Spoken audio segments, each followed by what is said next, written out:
The captain's voice crackled through the intercom as Zara Johnson watched in disbelief. "Ladies and gentlemen, we're returning to the gate." All because a white woman couldn't accept sitting next to a black teenager. But Zara never expected to become the hero everyone needed that day. Before we dive into this incredible story, let me know where you're watching from in the comments below. Hit that like button and subscribe if you believe everyone deserves respect, regardless of their skin color. This story might just change how you see your next flight. Zara Johnson wasn't just any 17-year-old from Atlanta. With sharp eyes that missed nothing and a mind that processed information at lightning speed, she had risen to become the star of her high school debate team. This weekend marked the culmination of 3 years of relentless work, a national debate competition in Washington, D.C. that could change her future forever. Growing up in a predominantly white school hadn't been easy. As one of only 12 black students, Zara had learned to navigate microaggressions with grace beyond her years. "Keep your head high and your words higher," her mother Denise always told her. The advice had served her well as she climbed to the top of her class, earning this trip through a hard-won scholarship. Their modest apartment in South Atlanta stood in stark contrast to the homes of most of her classmates. The scholarship covered her flight and accommodation, but even the incidental expenses strained their budget. Denise worked double shifts at Grady Memorial Hospital as a nurse, her exhaustion visible in the lines around her eyes, but never dimming her fierce pride in her daughter. "You call me when you land," Denise insisted, as they hugged goodbye in the airport drop-off zone. Her mother's hands rough from hospital-grade sanitizer and long hours gripped Zara's shoulders. "And remember, I know, Mom. I represent not just myself, but everyone who looks like me." Zara finished with a half-smile. It was a heavy burden for a teenager, but one she had carried for years.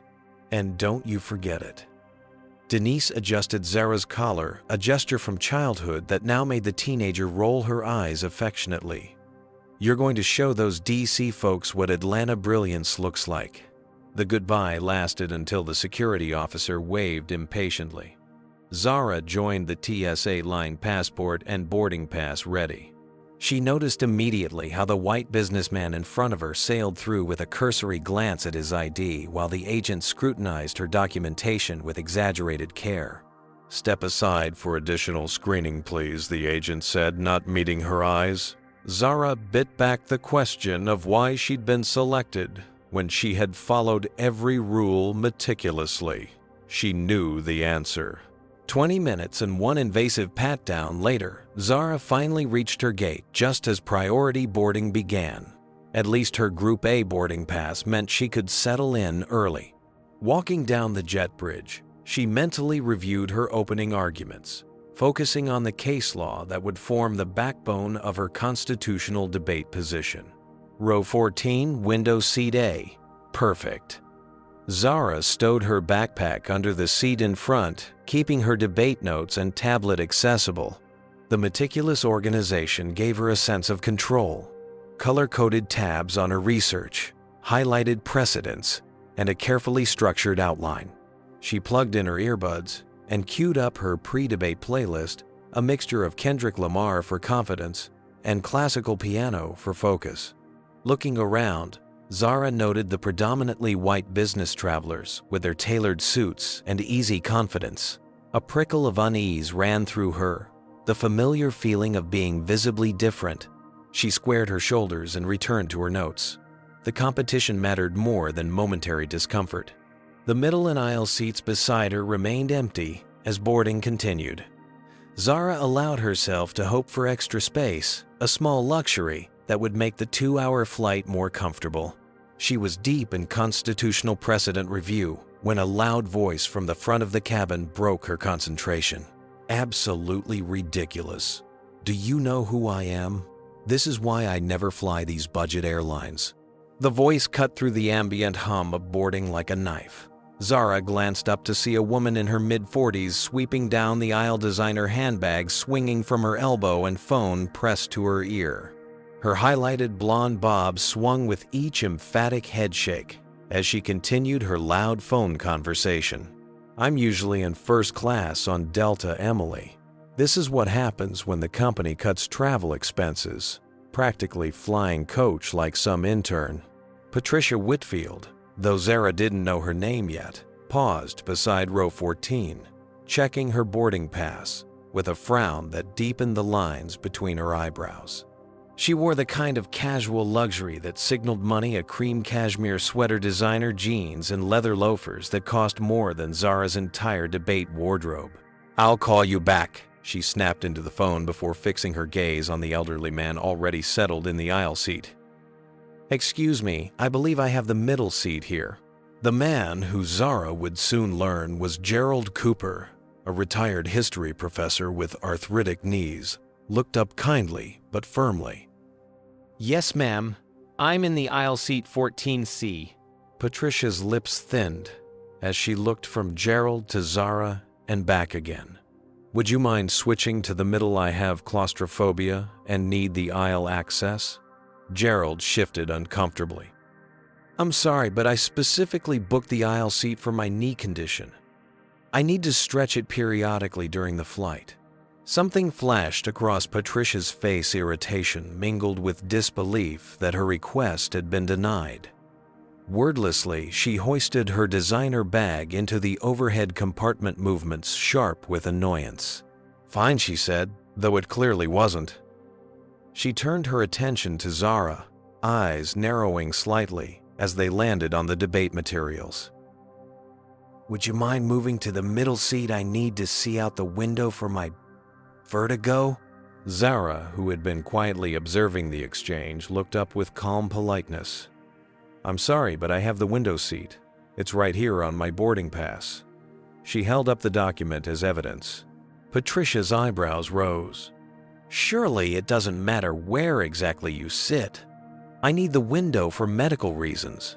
The sudden appearance of this medical condition, different from the claustrophobia claimed moments earlier, wasn't lost on Zara.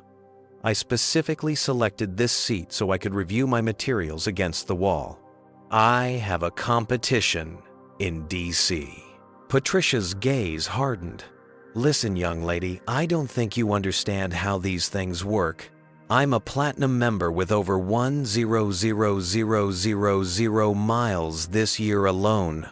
My assigned seat is 14 amperes, Zara repeated calmly, feeling her heart rate increase despite her outward composure.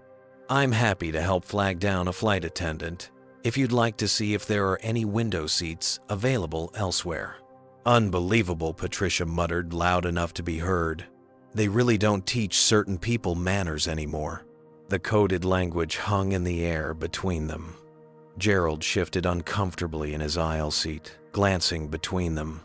Zara felt her cheeks warm but kept her expression neutral, a skill perfected through years of being the only black student in honors classes. "Is there a problem here?" A flight attendant, Brandon, according to his name tag, a young man with a neat beard and patient eyes, paused beside their row. Patricia immediately turned on a smile. "Yes, there seems to be confusion about the seating. I need the window seat for my medical condition, but this girl is refusing to move." Brandon held out his hand. "May I see your boarding passes, please?" Both presented their documents. Brandon checked them carefully before returning them. "Ma'am, your assigned seat is 14B, the middle seat. This passenger is correctly seated in 14 amperes. But my vertigo. If you have medical concerns about your seating, you should have notified the airline in advance. We could have made accommodations before boarding." His tone remained professional but firm. "Let me speak to your supervisor," Patricia demanded, arms crossed. "I don't think you understand the situation." Brandon's smile tightened slightly. "Ma'am, I need you to take your assigned seat. We're completing the boarding process and need to keep the aisle clear." "I will not sit in the middle seat when clearly arrangements can be made." Patricia gestured towards Zara with a flick of her manicured hand. "She's just being difficult." Another flight attendant approached Sophia, a woman in her mid-30s with a no-nonsense efficiency about her. "Is there an issue here?" This passenger refuses to take her assigned seat. Brandon explained quietly. I need to speak to a real manager. Patricia insisted, dismissing Brandon entirely. Not an attendant. Sophia's professional smile didn't waver. Ma'am, I'm the lead flight attendant on this flight. Now you need to take your assigned seat immediately, or I'll need to call the captain. Throughout this exchange, Zara remained silent, eyes fixed on her tablet, though she was no longer reading the words. Her pulse thrummed in her ears as passengers behind Patricia began to murmur impatiently. Gerald, who had been watching with increasing discomfort, leaned forward. Miss, he said quietly to Zara, you don't have to move. You paid for that seat just like the rest of us. His kindness nearly undid her composure.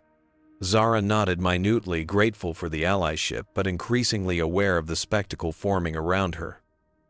This was exactly the kind of attention she had spent her life avoiding. Patricia pulled out her phone, holding it up as if to record. I want everyone to see how I'm being treated. This is going on social media. My followers will be very interested. Several rows ahead, a woman turned around at the commotion. Maya Wilson, a 32-year-old marketing executive, watched the scene with growing concern, her attention particularly on Zara's carefully maintained composure. Ma'am, recording other passengers without consent is against airline policy, Sophia stated firmly. Please put your phone away and take your seat. I feel threatened, Patricia declared loudly, her voice taking on a tremulous quality that hadn't been there moments before. I'm just trying to accommodate my medical needs, and I'm being treated like a criminal. The sudden tears threatening to spill from Patricia's eyes created an immediate shift in the atmosphere. Zara recognized the tactic. She'd seen it before, when legitimate concerns raised by black students were suddenly reframed as aggression against white feelings. Carlos, the head flight attendant, a man in his 50s with silver-streaked hair and the authoritative presence of decades in the sky, approached their row. What seems to be the problem here? Before anyone could explain, Patricia wiped at her eyes. I just need a simple accommodation for my medical condition, but everyone is being so hostile.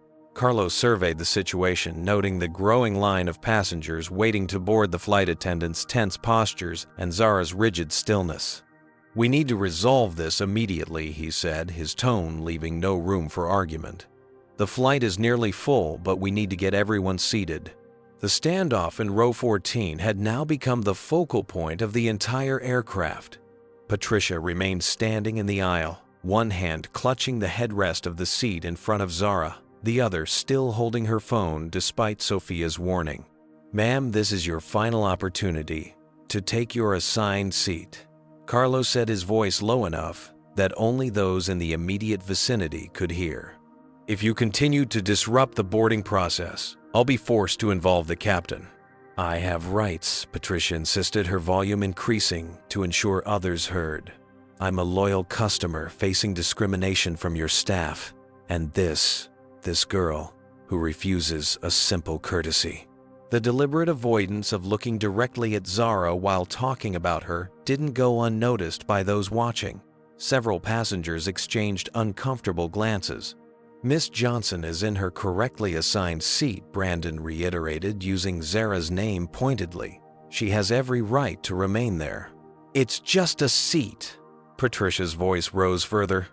Why is this being made into such a huge issue? Anyone with common decency would move. Zara kept her eyes down, focusing on controlling her breathing. She thought about her mother working double shifts to make this trip possible. She thought about the hours of preparation for the debate competition. She thought about all the times she had been expected to make herself smaller, less visible, less inconvenient. Not today. I purchased this specific seat for a reason. Zara finally said, her voice clear and steady, despite the emotion tightening her throat. I'm preparing for a national competition that starts tomorrow, and I need the window space to work. Patricia scoffed. A school project doesn't take precedence over medical needs. You mentioned claustrophobia earlier when speaking to me, Gerald pointed out mildly from his aisle seat. then vertigo when speaking to the young lady. Which is it?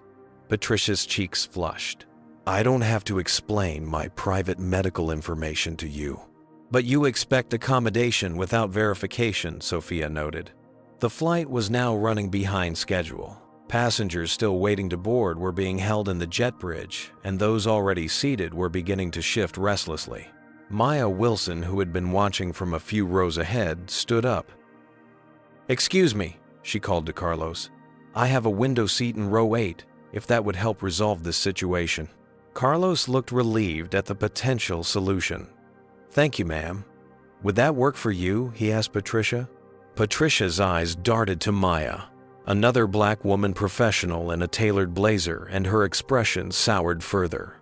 "I specifically selected this row for its location near the wing. It minimizes turbulence effects." The shifting justifications were becoming increasingly transparent. A murmur ran through the watching passengers. "I don't understand why everyone is ganging up on me," Patricia said, her voice taking on that wobbling quality again. "I'm just trying to travel comfortably with my medical condition. I feel very attacked right now." Maya, still standing, pulled out her phone discreetly and began recording the interaction, making sure to capture audio more than video. "Ma'am, this is your final warning," Carlos said. "Take your assigned seat immediately, or I will need to call the captain, which may result in your removal from this flight." "Go ahead," Patricia challenged, apparently confident that authority would ultimately side with her. "Call the captain. Let's see what he has to say about how I'm being treated."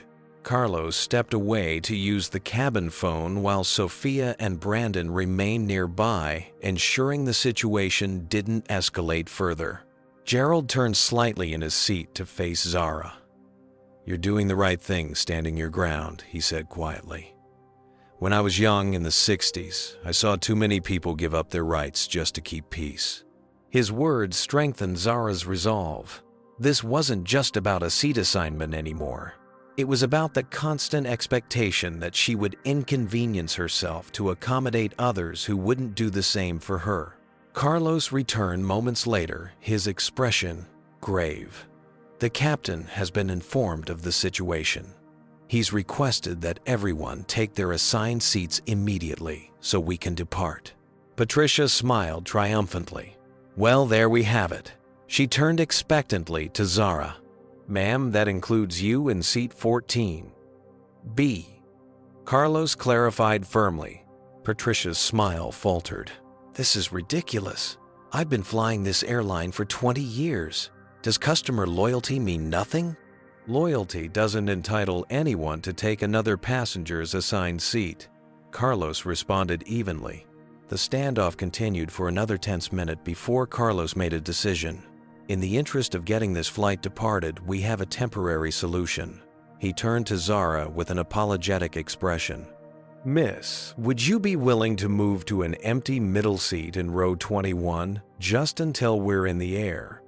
After the seatbelt sign is turned off, we can revisit the correct seating assignments." Zara felt a flash of indignation.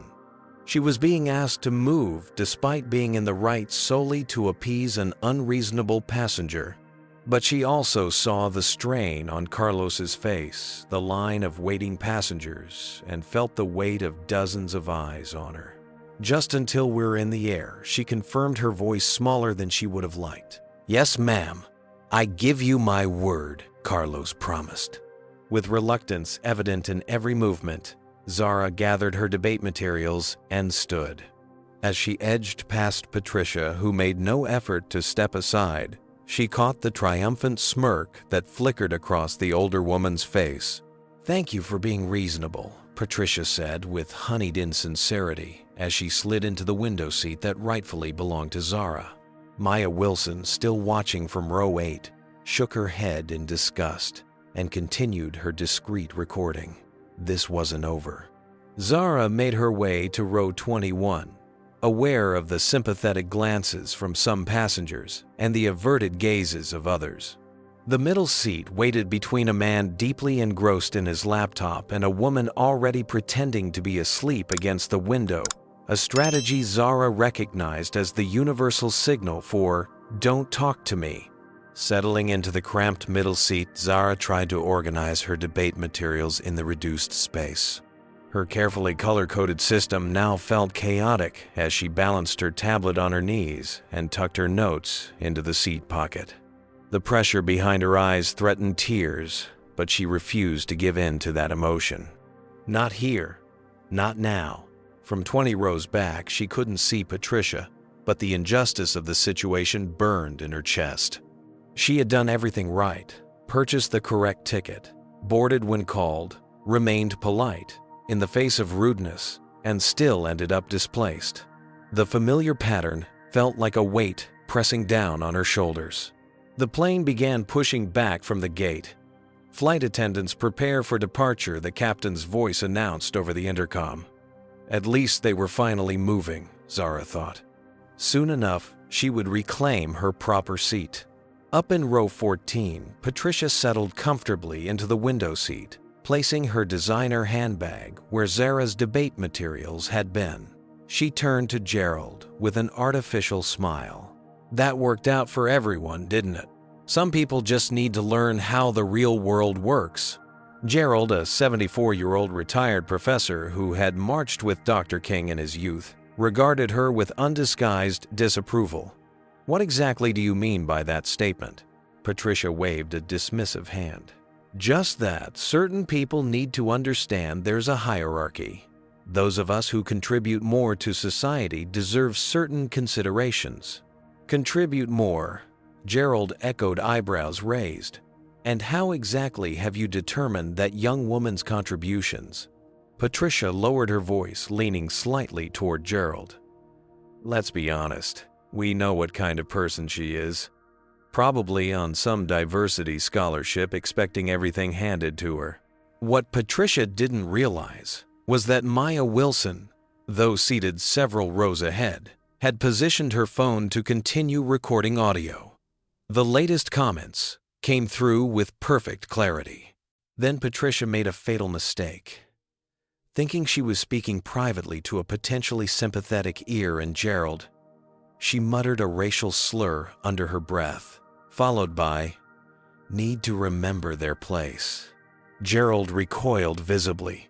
"Madam, I suggest you keep such reprehensible thoughts to yourself." Patricia rolled her eyes. "Oh, please don't tell me you're one of those white guilt liberals. I'm just saying what everyone thinks."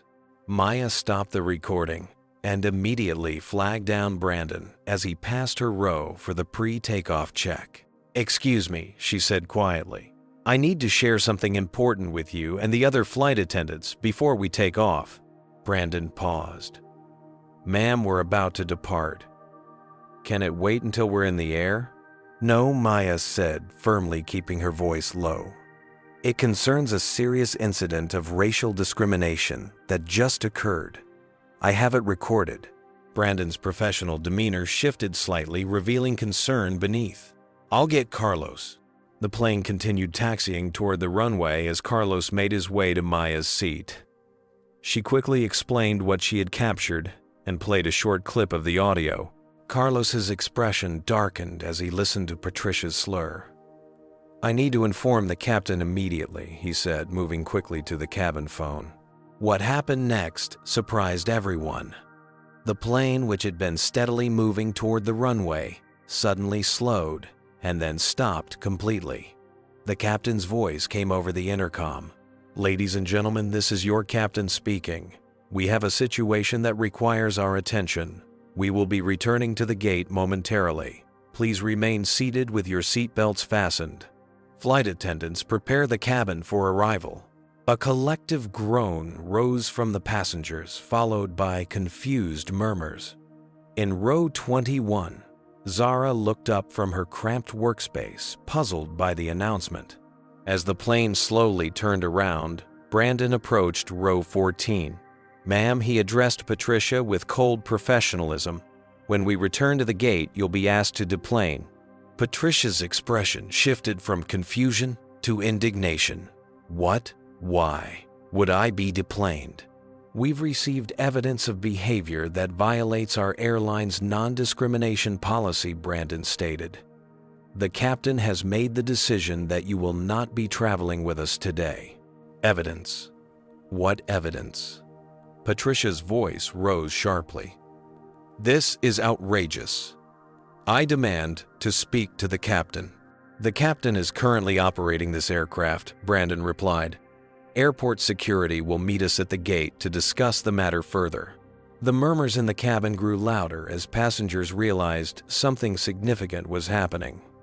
Patricia's face flushed deep red as she continued protesting loud enough now that her voice carried throughout the cabin. This is ridiculous. I'm being treated like a criminal when I've done nothing wrong. Do you know who I am? I'll have all your jobs for this. Maya stood up, turning to face the rows behind her. I recorded you using a racial slur, she announced clearly. Along with your statements about hierarchy and making that young woman move despite her having the correct seat assignment. A hush fell over the cabin, followed by the unmistakable sounds of multiple phones being activated to record the unfolding drama. Passengers with window seats on the right side of the plane noted the airport security vehicles already moving toward their gate position. Patricia's face went from red to white. You were recording me. That's illegal. That's an invasion of privacy. Not in a public space, where there's no expectation of privacy. Called out a passenger who happened to be an attorney, and certainly not when documenting potential civil rights violations. The plane docked at the gate. The captain's voice returned. Ladies and gentlemen, we apologize for the delay. We have a security situation that requires attention before we can depart. Please remain seated. 2 air marshals and airport security personnel boarded the plane, proceeding directly to row 14. Ma'am, please gather your belongings and come with us, one of the marshals directed. Patricia. This is insane. I'm being singled out because I asked for a simple accommodation, Patricia protested, but her earlier confidence was crumbling. Ma'am, we have evidence that you used discriminatory language and created a disturbance that required returning this aircraft to the gate, the second marshal stated. Please come with us now, or we will be forced to physically remove you. Gerald, still seated in the aisle seat, slowly stood despite his arthritic knees. I want it on record that I witnessed this woman's behavior from the beginning. She deliberately targeted that young black woman, lied about medical conditions, and yes, I heard her use a racial slur. Several nearby passengers murmured in agreement, some openly filming now as Patricia was escorted from her seat. As she moved down the aisle, passengers' phones tracked her progress, many already uploading clips to social media platforms. This isn't over, Patricia declared as she reached the exit. You'll be hearing from my attorney. As she disappeared into the jetway flanked by security personnel, a spontaneous smattering of applause broke out among the passengers. Carlos moved down the aisle toward row 21, where Zara still sat bewildered by the turn of events. What do you think about what just happened to Patricia? Was justice served? Or was the airline overreacting? Comment number 1 if you believe the airline did the right thing by removing her. Or number 2, if you think they should have handled it differently. Don't forget to like and subscribe to see more stories about standing up against discrimination. Now, what do you think will happen to Zara? Will she get her rightful seat back, or will this incident cause her to miss her debate competition entirely? Carlos approached row 21 with a mixture of professional calm and genuine regret on his face. Zara looked up from her cramped middle seat, still trying to process the unexpected turn of events. The passengers on either side of her were now fully engaged in the unfolding drama, their previous indifference replaced by curious attention. Ms. Johnson, Carlos addressed her formally. I want to personally apologize for the situation that occurred. The passenger who disputed your seat assignment has been removed from the flight for violating our non-discrimination policy. A hushed murmur swept through the nearby rows as passengers realized this was the young woman from the earlier confrontation. Your window seat in row 14 is available now, Carlos continued. If you'd like to return to your assigned seat, I'd be happy to escort you there. Zara gathered her debate materials with hands that trembled slightly from the adrenaline crash following the confrontation. As she stood, several passengers offered encouraging smiles or nods of solidarity. "Thank you," she said quietly to Carlos, finding her voice. "I appreciate you addressing the situation." Walking back up the aisle felt like an entirely different experience than her earlier journey of displacement. This time, passengers made eye contact, some even offering words of support as she passed. "Good for you standing your ground. That woman was way out of line. You handled that with such grace, sweetheart." When Zara reached row 14, Gerald stood from his aisle seat to let her in, his arthritic knees protesting the movement. "I'm sorry I didn't speak up sooner," he told her with sincere regret in his weathered face. "An old man should know better than to stay silent in the face of such behavior." "You did speak up," Zara assured him as she reclaimed her window seat. "I heard you, and it mattered." As Zara settled back into her rightful place, something unexpected happened. Spontaneous applause broke out, starting from the rows near Maya Wilson and spreading throughout the cabin. The public acknowledgement of the injustice and its correction created a cathartic release for many passengers who had witnessed the uncomfortable scene. The captain's voice came over the intercom. "Ladies and gentlemen, we apologize for the delay. We had to address a situation regarding our zero-tolerance policy for discriminatory behavior. We should be on our way shortly. Flight attendants, please prepare for departure." Carlos made a more personal announcement once the captain finished. "On behalf of our airline, I want to thank those passengers who spoke up today. Our goal is to provide safe, respectful travel for everyone on board. We appreciate your patience during this disruption." The underlying message wasn't lost on anyone. This hadn't been about a seat dispute. It had been about dignity and respect. Maya Wilson made her way back to row 14, introducing herself properly to Zara. "I'm Maya," she said, extending a business card. "I'm the VP of Marketing at Wilson & Associates in DC. If you need anything while you're in the city, advice, connections, even just someone to talk to about what happened here, please call me." Zara accepted the card, momentarily speechless at the unexpected mentorship offer. "Thank you. I'm here for the National Constitutional Debate Finals." Constitutional law? I was pre-law at Howard before switching to business. Maya smiled. "Even more reason to stay in touch. What's your focus area for the debate?" "Equal protection under the 14th Amendment," Zara replied, the irony of the day's events not lost on either of them. As Maya returned to her seat, several business travelers approached to introduce themselves. A corporate attorney offered Zara his contact information for internship opportunities. A university professor mentioned scholarship programs at her institution. The incident had transformed from humiliation to networking opportunity in a way Zara could never have anticipated. Meanwhile, in the terminal, Patricia Whitfield's situation was deteriorating rapidly. Airport security had escorted her to a private area for questioning, but not before multiple passengers had captured videos of her being removed from the plane. Her name and face were already appearing on social media platforms with hashtags like #PlaneKaren and #SeatingWhileBlack. As security reviewed Maya's recording and took statements from the airline staff, Patricia's indignation gradually gave way to the realization that she had created a serious problem for herself. Her employer, a prominent public relations firm, would almost certainly see the viral videos within hours, if not minutes. Back on the plane, the mood had shifted dramatically. What had been a cabin full of isolated individuals focused on their own journeys had become a community united by their witness to injustice and its correction. Passengers who would normally never interact were engaged in conversations about similar experiences they had witnessed or endured. Gerald settled back in his aisle seat, turned to Zara. "I lived through the civil rights movement, you know." He gestured around the cabin. "But then I see moments like this, people standing together against what's wrong, and I think maybe there's hope yet. The plane finally took off nearly 45 minutes behind schedule. As they reached cruising altitude, Zara looked out her window at the Atlanta skyline receding beneath them.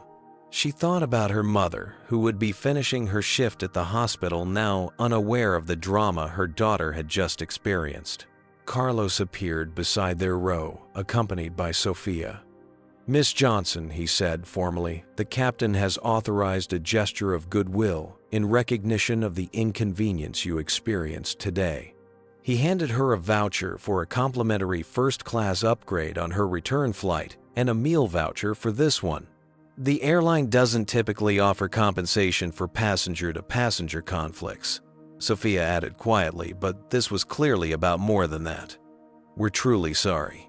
As the flight attendants moved away, Zara's phone began buzzing with notifications. Passengers had already uploaded videos of the incident, tagging her in supportive posts after learning her name. Her debate team coach had texted multiple question marks after seeing a viral tweet mentioning a brilliant young debater from Atlanta standing her ground against racism at 3,000 feet.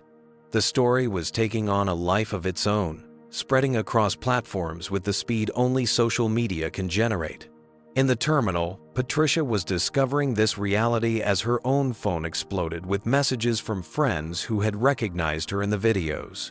Her carefully cultivated professional image was unraveling with each new share and retweet. For Zara, the journey to Washington, D.C. had already become something transformative before the plane even reached its destination. A real-world lesson in the constitutional principles she had been studying for months. The theoretical concepts of justice, equal protection, and dignity were suddenly concrete lived experiences that would inform her debate performance in ways no amount of research could have provided. As the flight continued toward the nation's capital, Zara opened her tablet and began integrating this new perspective into her debate notes. What had been academic arguments were now infused with the undeniable power of personal truth. The plane touched down at Reagan National Airport, under clear skies, the Washington Monument visible in the distance as they taxied toward the gate. For most passengers, the flight would soon be forgotten, a travel anecdote about witnessing a Karen get her comeuppance. But for Zara Johnson, the ripple effects were just beginning. As passengers prepared to deplane, something unusual happened. Instead of the typical rush to retrieve overhead bags and crowd the aisle, people remained seated, allowing Zara and Gerald to exit first. This small gesture of respect, acknowledging what they had endured, caught Zara by surprise. "Good luck at your debate competition," called out a woman from a few rows back. Several others echoed the sentiment, creating an impromptu chorus of encouragement as Zara moved toward the exit. In the jet bridge, Carlos was waiting. "Miss Johnson, there's something you should know before you enter the terminal," he said quietly. "The videos from the flight have gained significant attention. There are several news outlets requesting statements from the airline, and they've asked about you specifically." Zara felt her stomach drop. Public attention was the last thing she needed before the biggest academic competition of her life.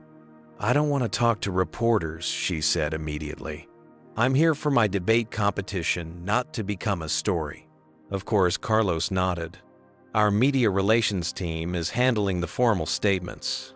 I just wanted to prepare you in case anyone approaches you in the terminal." Maya Wilson appeared beside them, overhearing the conversation. "I can help with that," she offered. "My company handles crisis communication for several major corporations. Let me walk with you to baggage claim. It'll be harder for reporters to approach if you're not alone." Zara accepted gratefully. As they entered the terminal, she noticed several people with press badges and cameras scanning the arriving passengers. Maya smoothly guided her toward the less crowded side of the concourse, maintaining a conversation that made them look preoccupied. "The key is to keep moving," Maya advised quietly. "Don't make eye contact with anyone holding a microphone or camera. If someone does approach, you can simply say, 'I have no comment at this time,' and continue walking." Zara's phone vibrated continuously in her pocket, messages from her debate teammates who had somehow already heard about the incident, concerned texts from her mother who had seen something on Twitter, notifications from social media platforms where people were tagging her in supportive posts. "This is overwhelming," Zara admitted as they waited for her single-checked bag at the carousel. "I didn't ask for any of this attention." "Unfortunately, that's often how these moments work," Maya replied. "The good news is that public opinion seems firmly on your side. The airline has issued a statement confirming that a passenger was removed for violating their non-discrimination policy, which lends credibility to your experience." Gerald joined them at baggage claim, moving carefully with his cane. "I gave a statement to the airline," he informed Zara. "Made sure they had my contact information if they need a witness account." The solidarity from this stranger now alive moved Zara deeply. "Thank you, Mr. Cooper." "Gerald Cooper," he supplied with a gentle smile. "Retired history professor from Emory. And it's the least I could do." Outside the terminal, Zara's debate coach waited anxiously. Coach Williams, a formidable woman in her 50s who had guided the team to 3 state championships, engulfed Zara in an uncharacteristic hug. "Are you all right?" she asked, holding Zara at arm's length to inspect her. "When I started getting messages about one of my debaters being involved in some incident on a plane, I nearly had a heart attack." "I'm fine," Zara assured her. "It was complicated, but I'm okay." Coach Williams noticed Maya and Gerald hovering nearby, and Zara quickly made introductions. "Professor Cooper was in the seat next to me and stood up for me when things got difficult," she explained. "And Miss Wilson recorded the woman's behavior and brought it to the flight attendant's attention." "Then I owe you both my gratitude," Coach Williams said sincerely. "This young woman is the backbone of our team." As they prepared to part ways, Maya handed Zara another business card. "This one has my personal cell number on the back. Call anytime, and I mean that, whether it's about this situation or your future plans. Young women like you are exactly who we need in leadership positions someday." In the coach's car heading toward the hotel, Zara finally had a moment to call her mother. Denise Johnson answered on the first ring, her voice tight with concern. "Zara Elizabeth Johnson. Why am I seeing my daughter trending on Twitter before I get so much as a text saying you've landed safely?" "Mom, I'm so sorry," Zara began. "Everything happened so fast, and then we were landing, and—" "Are you okay, Denise?" Cut to the heart of the matter. Her nurse's instinct for triage extending to emotional wounds as well. "I'm okay," Zara confirmed. "Actually, I think I'm better than okay." She recounted the events on the plane, hearing her mother's sharp intake of breath at certain points and occasional murmurs of that Zara recognized as Denise's controlled anger. "You stood your ground," her mother said. When Zara finished, pride evident in her voice, despite the poor connection. "That's my girl." "I had help," Zara admitted. "If that other passenger hadn't recorded what happened." "Always remember that," Denise advised. "We need allies in this fight, baby. Always have. The important thing is that you maintained your dignity throughout. I couldn't be prouder." At the hotel, the rest of the debate team waited in the lobby, eager for first-hand details of what they'd only seen through social media's distorted lens. Zara was surprised to find herself the center of attention, not an entirely comfortable position for someone who preferred the structured environment of debate rounds to social spotlight. "Is it true they arrested the woman?" asked Jamal, the team's specialist in cross-examination. "No, but security did escort her off the plane," Zara clarified. "I don't know what happened after that." What had happened, though, Zara couldn't know it yet, was that Patricia Whitfield's employer had already issued a statement distancing themselves from her actions. The behavior depicted in these videos does not reflect our company's values of inclusivity and respect. Read the carefully crafted press release. We are reviewing the situation and will take appropriate action. Patricia herself had retreated to a hotel near the airport, forced to rebook on another airline for the following day at considerable expense. Her social media accounts were being flooded with negative comments, prompting her to set everything to private. The professional consequences were only beginning to unfold. Back at Zara's hotel, Coach Williams gathered the team for their pre-competition meeting. "I know today's events have been distracting," she acknowledged, "but we need to refocus. We've worked all year for tomorrow's competition." Zara appreciated the return to normalcy, the familiar routine of reviewing arguments and anticipating counterpoints. As the evening progressed, however, her phone continued to buzz with notifications. Local civil rights organizations had reached out through social media asking to speak with her. A law professor from Georgetown wanted to discuss using the incident as a case study in his class on modern civil rights. "Should I respond to any of these?" she asked Coach Williams during a break. The coach considered carefully. "That's entirely your decision, Zara, but I would suggest waiting until after the competition. You've earned your place in this national final. Don't let anything positive or negative attention distract you from that achievement." It was sound advice. Zara set her phone to Do Not Disturb, allowing only calls from her mother to come through. Tomorrow would be about the debate, the reason she had come to Washington in the first place. As she prepared for bed, however, Zara couldn't help but reflect on the day's events. The confrontation had been uncomfortable, even frightening at times, but the response from strangers had been unexpectedly affirming. People had witnessed injustice and had chosen not to look away. That perhaps, even more than Patricia's removal from the flight, gave Zara hope. Her last thought before drifting to sleep was of Gerald Cooper and his comment about witnessing the civil rights movement firsthand. How strange that 60 years later a dispute over an airplane seat could still reveal so much about how far America had and hadn't come. Dawn broke over the capital city sunlight, glinting off the Capitol dome visible from Zara's hotel window. Despite her attempts to focus solely on the upcoming debate, reality intruded the moment she opened her phone. Overnight, the story had evolved from viral social media moment to legitimate news item. Black teen debater faces discrimination on flight to national competition. Read the headline from a major news outlet. Another proclaimed airline deplanes passenger for racial harassment incident captured on video. Her name wasn't in the headlines yet, but it appeared in most of the articles. Zara Johnson, 17, traveling to the National Constitutional Debate Finals. "This is insane," muttered her roommate Aisha, scrolling through her own phone. "You're actually famous." "Not by choice," Zara replied, trying to maintain her focus on the competition. She opened her debate notes, reviewing her opening statement for the preliminary round scheduled for 10 o'clock. A text from Maya Wilson appeared. CNN just ran the story on their morning show. The airline issued an official statement condemning the passengers' behavior. "How are you holding up?" Before Zara could respond, Coach Williams called.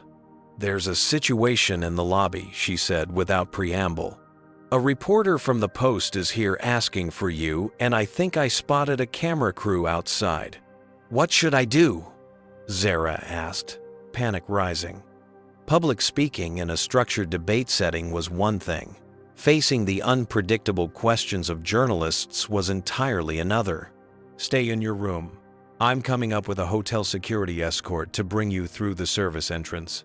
We'll take you directly to the competition venue." The coach's decisive handling of the situation calmed Zara's nerves somewhat, but the reality was sinking in. This was no longer just a viral moment, but a story with staying power. Her phone showed missed calls from numbers she didn't recognize, presumably journalists who had somehow obtained her contact information. A knock at the door revealed Coach Williams, flanked by a hotel security officer. "Ready, bring only what you need for the competition. Leave everything else here." The journey through the hotel's back corridors felt surreal, passing through kitchens, where surprised staff looked up from breakfast preparations, down service elevators, and finally into a waiting car with tinted windows. Zara clutched her tablet with her debate notes, trying to center herself amid the chaos. "I've spoken with the competition organizers," Coach Williams informed her as they drove. They're aware of the situation and have arranged additional security at the venue. No press will be allowed inside during the rounds. I'm sorry for causing all this trouble, Zara said, guilt washing over her despite knowing she had done nothing wrong. Coach Williams fixed her with a stern look. You did not cause this. You were simply existing in your assigned seat. Never apologize for taking up the space you are entitled to. At the university auditorium hosting the competition, a small group of reporters had already gathered. The driver pulled around to a side entrance where security personnel waited to escort them inside. Zara kept her head down, Coach Williams's arm protectively around her shoulders. Once inside the preparation room, Zara found unexpected support from her competitors. Debate teams from across the country, students who would soon be facing off against her in intellectual combat, approached with words of solidarity. What happened to you was wrong, said a girl from the Boston team. We're competitors in here, but we're united against that kind of behavior out there. Even in this high-stakes environment, there was a sense of community that transcended the competition itself. These young people, selected for their intellectual rigor and persuasive abilities, recognized the larger principles at stake. The competition director, Dr. Reynolds, pulled Zara aside before the first round began. Miss Johnson, I want you to know that we can provide accommodations if you feel you need them. A delay in your first round, perhaps, to give you time to center yourself. Zara straightened her shoulders, drawing strength from the challenge ahead. Thank you, but that won't be necessary. I came here to debate, and that's exactly what I intend to do. Dr. Reynolds nodded, respect evident in her expression. Very well. Your first opponent is Westlake Academy from Seattle. Meanwhile, outside the protected bubble of the competition venue, the story continued to unfold. Patricia Whitfield had finally released a statement through her attorney, claiming she had been misrepresented and that the incident was a simple misunderstanding blown out of proportion by social media. The statement backfired almost immediately. Maya Wilson, who had been monitoring the situation from her office, contacted several journalists she knew professionally and offered them the full audio recording with Zara's permission, which she quickly obtained via text between debate rounds. By lunchtime, Patricia's employer had placed her on administrative leave pending an investigation. The airline had upgraded its response from a general statement about non-discrimination to a specific apology to Zara, including an offer of free flights for her future college visits. Gerald Cooper, the elderly man who had been seated in 14C, gave an interview to a local Atlanta station from his home, having returned on a later flight. What impressed me most was this young woman's dignity, he told the reporter. She stood her ground without lowering herself to the level of the person attacking her. That's a lesson many adults could learn from. Inside the competition venue, Zara remained largely unaware of these developments. Between rounds, she turned on her phone briefly to find a deluge of notifications, including a text from her mother that simply read, "The principal called. The school board wants to recognize you at next week's meeting. I told them they better be offering you a scholarship along with that recognition." The text made Zara smile. Her mother's protective instincts were always coupled with practical concerns. Recognition was nice, but tangible support for college would be better. As the preliminary rounds progressed, Zara found herself performing with unexpected clarity and focus. The previous day's confrontation had provided her with a visceral understanding of the constitutional principles she was arguing. When discussing equal protection under the 14th Amendment, she could draw on fresh emotional resonance that made her arguments particularly compelling. The appellant clearly established that differential treatment based solely on immutable characteristics violates the core principle of equal protection. She argued in her third round, her voice steady and persuasive. When we examine the historical context of the 14th Amendment's ratification, we see a clear intent to prohibit exactly this type of arbitrary discrimination. The judges' scorecards reflected her powerful performance. By the end of the day, Zara's team had advanced to the semifinal round scheduled for the following morning. Coach Williams gathered them for a quick debrief before dinner. "Outstanding work today, especially under the circumstances," she told Zara. "But we need to discuss how to handle the media situation. The competition is providing security to escort you back to the hotel. But they've informed me that the press presence has grown substantially. I think I should make a statement," Zara decided, surprising herself with the certainty in her voice. "Just a brief one. If I keep saying no comment, it looks like I have something to hide when I'm the one who did nothing wrong." Coach Williams considered this. "If that's what you want to do, we'll support you. But let's craft a statement that's focused on the principles involved, rather than attacking the individual." Working together with Aisha, who had a gift for concise language, Zara prepared a 2-paragraph statement. It acknowledged what had happened, expressed gratitude for the support she had received, and emphasized her focus on the debate competition. When they returned to the hotel, Zara stood before the gathered reporters in the lobby, Coach Williams at her side. With poise that belied her 17 years, she delivered her statement clearly and declined to take questions, citing her need to prepare for the next day's competition. The brief appearance satisfied immediate media interest while establishing boundaries. It also gave Zara a sense of agency. She was no longer simply the subject of a story happening around her, but an active participant in shaping the narrative. Back in her room, Zara finally had time to process the events fully. She called her mother, who had been fielding calls from relatives and neighbors all day. "Baby, I am so proud of you," Denise said, her voice thick with emotion. "Not just for standing your ground on that plane, but for how you're handling all of this attention with such grace." "I learned from the best," Zara replied, tears finally coming as the adrenaline of the day receded. "I keep thinking about all the times you taught me to advocate for myself while staying dignified." "Well, tomorrow you focus on that competition," Denise instructed. "All this other noise will still be here afterward." "You didn't go to DC to become a social media moment. You went to show them what Atlanta brilliance looks like. Remember." The reminder of her purpose centered Zara. After ending the call, she returned to her debate materials, fine-tuning her arguments for the semifinal round. The case law hadn't changed. The constitutional principles remained the same, but Zara herself had been transformed by the past 36 hours. When she finally slept, it was with the knowledge that whatever happened in tomorrow's competition, she had already demonstrated the kind of courage and composure that no trophy could represent. Morning light filtered through the hotel curtains as Zara reviewed her notes one last time before heading to the semifinals. The previous day's preliminary rounds had proven her technical preparation was solid.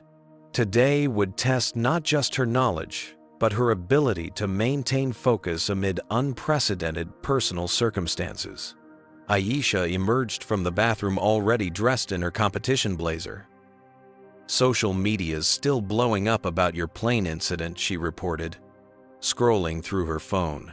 "But there's something new apparently. The airline is talking about creating a policy for handling discriminatory behavior. People are calling it the Zara Johnson rule." Zara looked up, startled. "That can't be real. See for yourself." Aisha handed over her phone, showing a statement from the airline's chief diversity officer. "In light of recent events, we are reviewing our protocols for addressing discriminatory behavior between passengers. We're developing enhanced training for our staff and clearer guidelines that prioritize protecting the dignity of those experiencing discrimination." The statement didn't explicitly mention Zara by name, but the timing made the connection obvious. Social media users had already begun referring to it as the Zara Johnson rule, and several other airlines were facing questions about their own policies. "This is getting out of hand," Zara murmured, handing the phone back. "I just wanted to get to my debate competition. And now you're creating policy changes," Aisha pointed out. "That's pretty badass if you ask me." A text from Coach Williams interrupted the moment security escort ready in the service area. Same procedure as yesterday. The semi-final rounds would be held in the university's Grand Moot Courtroom, a fitting venue for constitutional debates. As Zara was escorted through the building's back entrance, she noticed increased security throughout the facility. Competition officials wore concerned expressions as they conferred near the entrance, occasionally glancing her way. Dr. Reynolds approached as Zara reached the preparation room. "Miss Johnson, I should inform you that we've had to make some logistical adjustments today. Interest in the competition has increased significantly overnight." "Because of me," Zara said, the realization landing heavily. "The circumstances are unusual," Dr. Reynolds acknowledged. "We've had to move the semifinal and final rounds to the main auditorium to accommodate additional spectators. Several law professors have requested to attend, along with representatives from civil rights organizations and even a federal judge." Zara's stomach tightened with anxiety. The pressure had just increased exponentially. Not only was she competing in the national semifinals, but she would be doing so in front of legal professionals who could influence her future academic and career opportunities. "Try to think of it as an opportunity rather than a burden," Coach Williams advised when Zara shared the news. "These people wouldn't be coming if they didn't respect what you stand for." The coach's reframing helped, but as Zara entered the auditorium for her semi-final round, the increased audience size was impossible to ignore. What would normally be a few dozen spectators, mostly family members and fellow competitors, had swelled to hundreds. She recognized several faces from news programs and social media, including prominent civil rights attorneys and legal commentators. Zara's opponent was a confident senior from a prestigious private school in New York with multiple national titles already to his credit. As they shook hands before the round began, he leaned in slightly. "For what it's worth, my mother's a flight attendant. What happened to you on that plane was wrong, and I'm glad you're here competing today." The unexpected solidarity from her opponent centered Zara as the round began. This was still a debate competition structured, rule-governed familiar territory, where she excelled. The topic for the semifinal round focused on Fourth Amendment protections in the digital age. Resolved that government collection of metadata from communications devices constitutes a search requiring a warrant under the Fourth Amendment. Zara had been assigned to argue the affirmative position, contending that metadata collection did constitute a search requiring a warrant. As she delivered her opening statement, she found herself drawing parallels between privacy rights and dignity that hadn't been in her original preparation. Just as the founders could not have envisioned digital communication, they could not have anticipated how intimate the patterns of our movements and connections would become, she argued. The expectation of dignity and autonomy that underpins the Fourth Amendment applies no less to our digital footprints than to our physical homes. The judge's 3 law professors from different universities leaned forward with interest at this novel framing.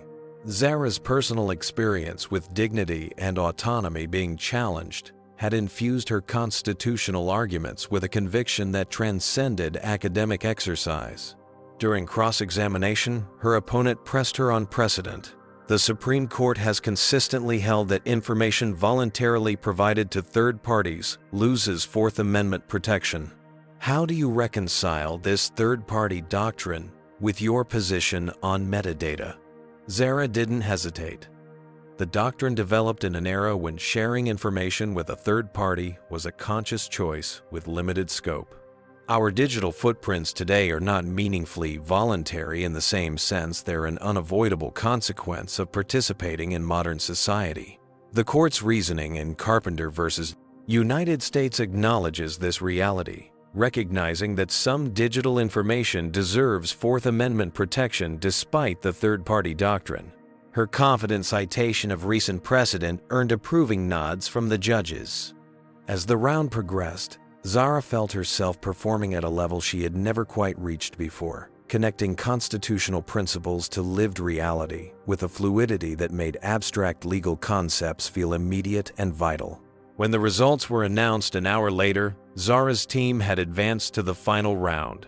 They would face Stanford Preparatory Academy from California that afternoon for the national title. During the lunch break, Coach Williams received a call from the competition organizers. "They're telling me the auditorium is at capacity," she reported to the team. "They've had to turn people away." Apparently, word has spread in legal circles about the debater from the plane incident, and everyone wants to see you in action. Rather than adding pressure, the news strangely calmed Zara. The absurdity of the situation, becoming an overnight symbol in a constitutional rights conversation because of an airline seat dispute, highlighted how arbitrary the paths to influence could be. She hadn't sought this platform, but now that she had it, perhaps she could use it meaningfully. The final round topic was revealed 30 minutes before the debate. Resolved that race-conscious admissions policies in public universities violate the Equal Protection Clause of the 14th Amendment. Zara's team had been assigned to argue the negative, defending the constitutionality of race-conscious admissions.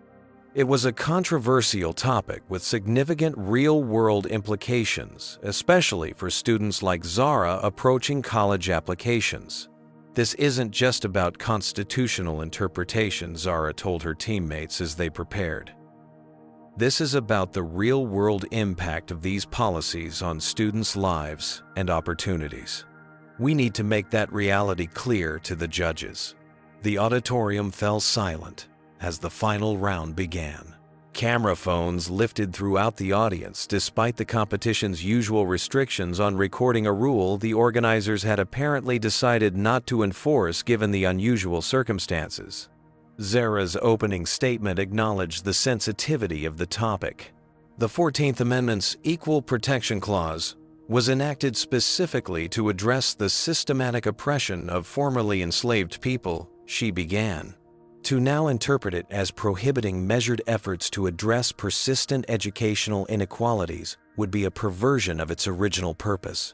She continued with legal analysis citing Supreme Court precedents from Regents of the University of California versus Bakke through Fisher versus University of Texas.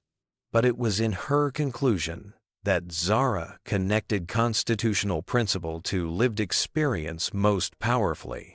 The question before us isn't whether race-conscious admissions are needed in some abstract, idealized society. The question is whether they're constitutional in the actual imperfect society we inhabit today, where the playing field remains fundamentally uneven. The Equal Protection Clause guarantees not just formal equality, but substantive equality. Race-conscious admissions policies, properly tailored, help fulfill that constitutional promise rather than violate it. Throughout the cross-examination and rebuttals, Zara maintained the same composed dignity she had shown on the airplane, refusing to be provoked by aggressive questioning, responding with evidence and reasoning rather than emotion, allowing her authentic conviction to shine through. When the final rebuttals concluded, the audience erupted in applause that lasted far longer than customary for a debate round. Even before the judges announced their decision, Zara knew she had delivered the performance of her life, not because of the unusual attention, but despite it. The head judge approached the microphone after conferring with his colleagues. By a unanimous decision, the national championship goes to Atlanta Central High School. The auditorium exploded with applause again. Zara's teammates engulfed her in a group hug, Coach Williams wiping away uncharacteristic tears at the edge of the stage. As national champions, they would each receive scholarship prizes and recognition that would significantly impact their college applications. But for Zara, the most meaningful moment came after the formal awards ceremony when a young black girl, perhaps 11 or 12 years old, approached her with a debate program in hand. "Can I have your autograph?" the girl asked, shyly. "I want to be a debater too when I get to high school." As Zara signed the program, she realized that her journey over the past 48 hours had transcended both the airplane incident and the debate competition itself. Without seeking it, she had become something she had never seen when she was younger. visible proof that standing your ground with dignity could lead not just to personal vindication, but to inspiring others. "What's your name?" Zara asked the young girl. Denise, the girl, replied, coincidentally sharing a name with Zara's mother. "Remember this, Denise," Zara told her, handing back the signed program.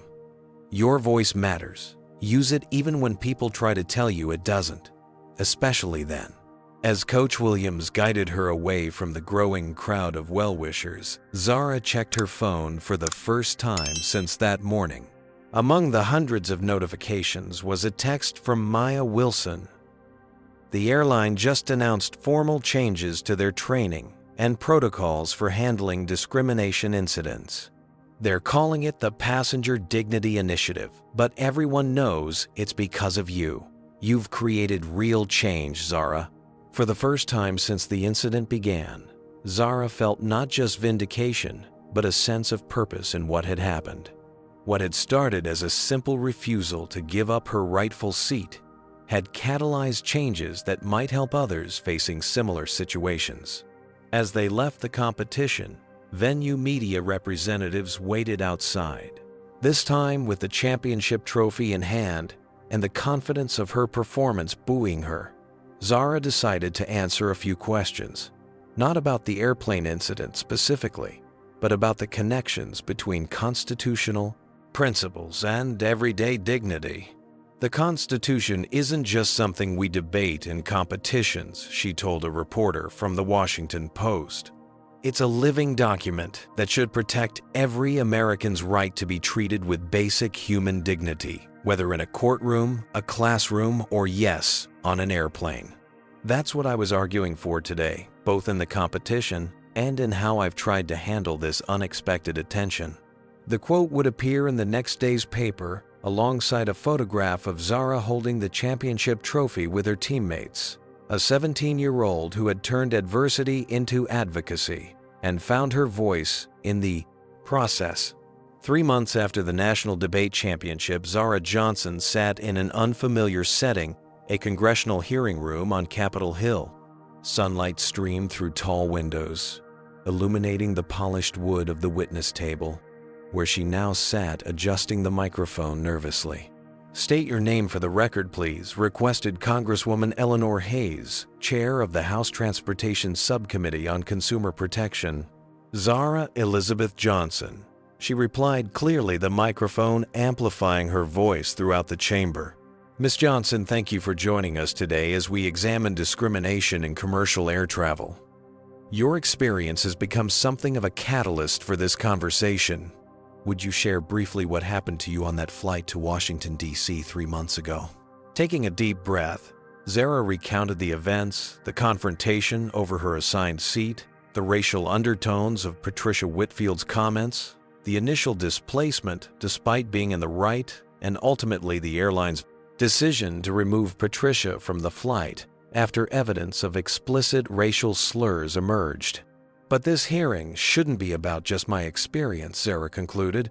"What happened to me was recorded and witnessed by supportive bystanders. Many travelers face similar or worse discrimination, with no such documentation or support." Her poised testimony drew appreciative nods from several committee members. At 18, her birthday had passed. The previous month, Zara spoke with the clarity and conviction of someone much older, her debate training evident in her structured responses to complex questions. This congressional testimony represented just one of many unexpected developments that had emerged from what people now commonly referred to as the airplane incident. Patricia Whitfield's attempted lawsuit against the airline had been dismissed by a federal judge who wrote in his opinion that no reasonable person could construe enforcement of non-discrimination policies as actionable. Discrimination against the enforced. The airline industry, recognizing the potential reputational and legal risks illuminated by the viral incident, had implemented systematic changes. The Passenger Dignity Initiative launched by Zara's airline had spread to 3 other major carriers with standardized protocols for addressing discriminatory behavior between passengers and enhanced training for flight crews. Zara's phone buzzed discreetly in her pocket as she left the hearing room. A text from her mother. Just saw you on C-SPAN. Looking forward to celebrating tonight. Big envelope came from Columbia today, waiting for you to open it. The college acceptances had been rolling in steadily over the past weeks. Harvard, Yale, Stanford, Northwestern, and now apparently Columbia. Most came with generous scholarship offers, some specifically citing Zara's demonstrated leadership in civil rights alongside her academic achievements and debate championships. Outside the Capitol building, Maya Wilson waited beside her sleek company car. In the months since their chance meeting on the flight, Maya had become both mentor and friend to Zara, helping her navigate the unexpected public attention and leverage it constructively. Knocked it out of the park in there. Maya greeted her with a hug. The transportation secretary's office called me during your testimony. They want to include you in the advisory committee for their new anti-discrimination regulations. I don't know how I'm supposed to do all this, and college Zara laughed, sliding into the passenger seat. One day at a time, Maya advised. Speaking of which, how's the mentorship program coming along?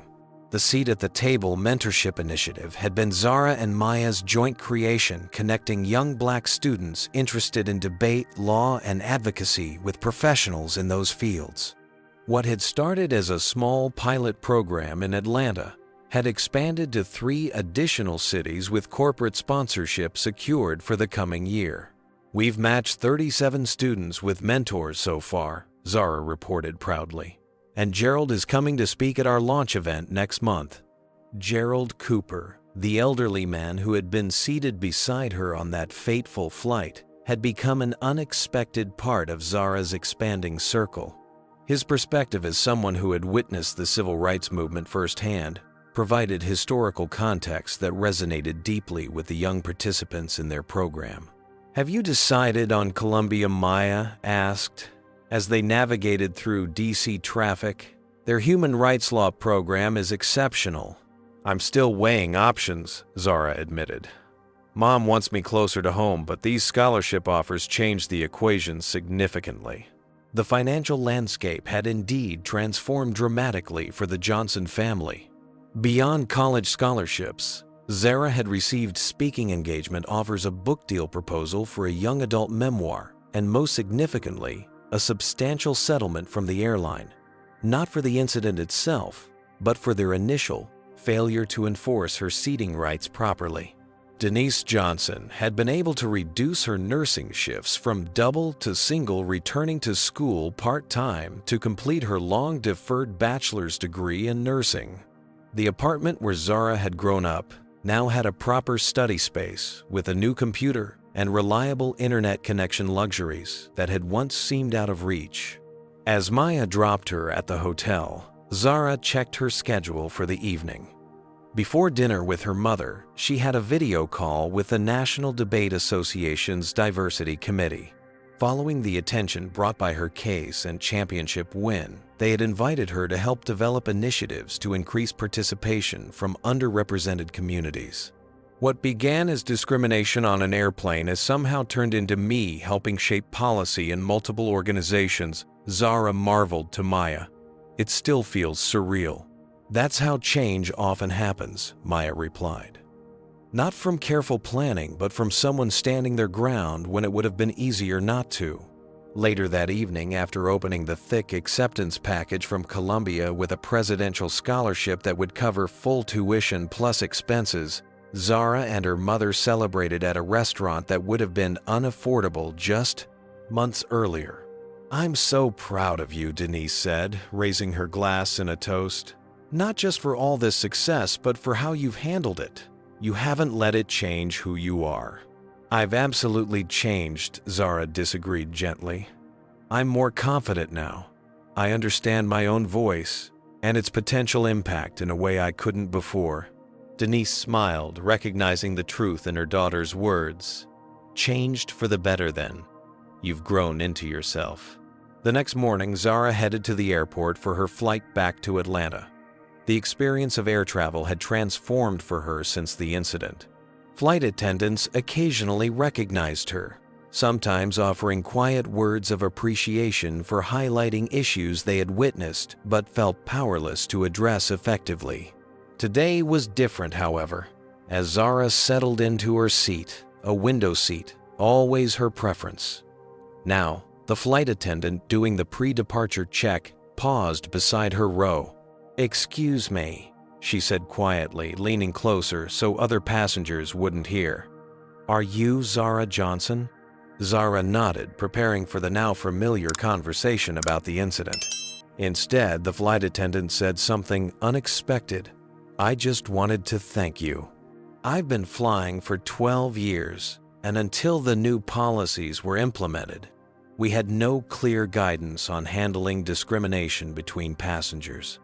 Last month, I was able to intervene early in a situation that might have escalated badly. It's made a real difference for us." The simplicity and sincerity of the thanks moved Zara deeply. As the plane took off, she gazed out at the Washington Monument receding below them, reflecting on how a single moment of standing firm had rippled outward in ways she could never have anticipated. Her phone contained the outline for her first book, tentatively titled Standing Ground, One Seat, One Moment, One Movement. The publisher had been clear that they wanted more than just a retelling of the airplane incident. They wanted Zara's perspective on advocacy, dignity, and creating change as a young Black woman in America.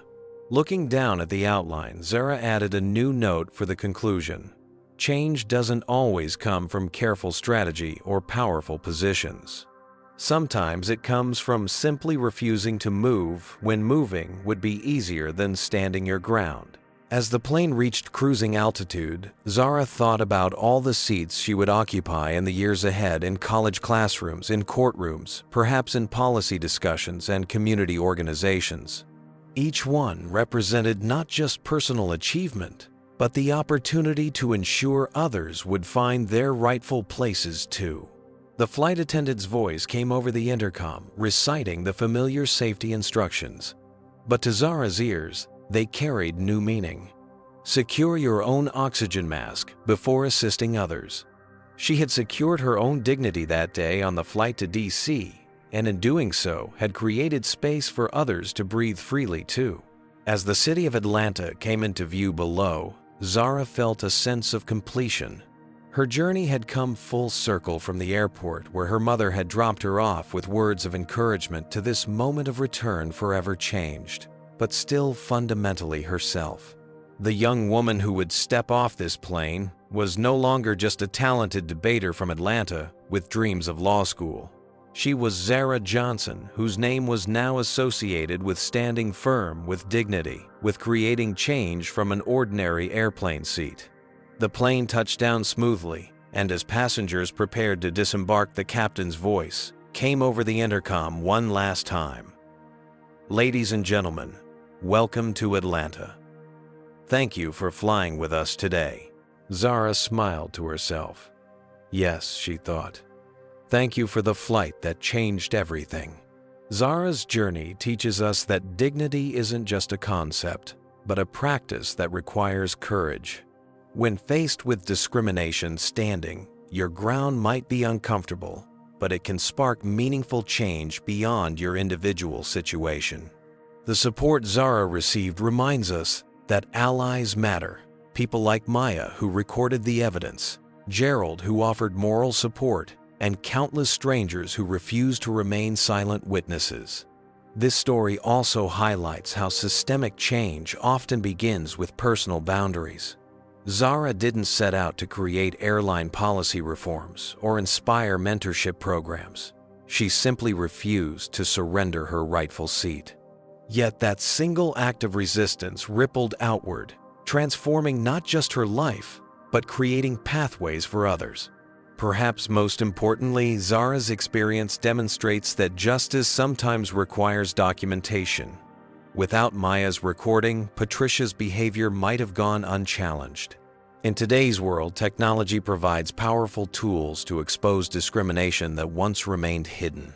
The ultimate lesson lies in what Zara gained through adversity. Rather than being diminished by discrimination, she emerged stronger, more purposeful, and determined to extend her hand to others. Her story reminds us that sometimes our most significant contributions begin when we simply refuse to move when moving would be easier than standing our ground. What would you have done if you were in Zara's position? Would you have stood your ground or given up your seat to avoid conflict? Comment below with your thoughts.